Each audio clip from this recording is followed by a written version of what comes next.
So one of the reasons I was excited to do a show with you is because of your focus on small details, small objects in the world, in nature, and it was inspired by seeing your prints in the show last summer.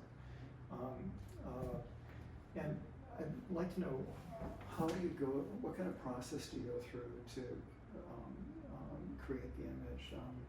I'm sure it's different for each one, but let's just talk about this one, because it fascinates me how detailed and yet loose it is, how structured and yet free-moving it is. Absolutely, because printmaking, one of the things with printmaking is that it's a very sort of fussy, precise kind of thing, and I wanted to play with that sort of juxtaposition of that precision with chance and accident and the surprise that you can get with printmaking. So for this particular plate, what I do first is I scan my drawings into the computer and I make a plate in plastic using a laser engraver.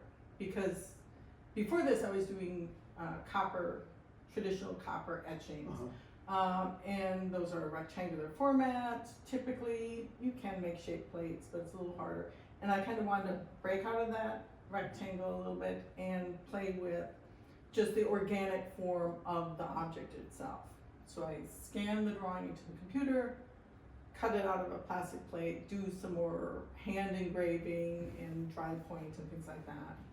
Then it's inked and wiped like an intaglio. And then I think about, what do I want to do with that space? So this one has a couple things. I made a monotype using, simply inked up the press bed, cut out some oak leaf shapes, laid them on the press bed, printed that onto Japanese paper, and then I inked up my plate, laid that Japanese paper on top.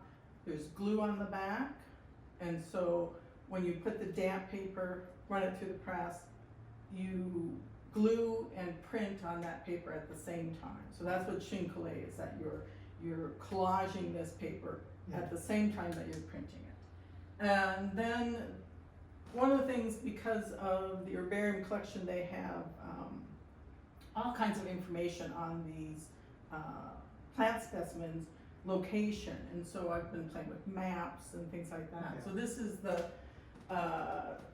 GPS coordinates. I made a stamp, printed onto Japanese paper, and then shinkoleed that at the same time. So some things are planned, sort of the general placement of these sort of bluish ghost leaves, but some of that I let happen by accident.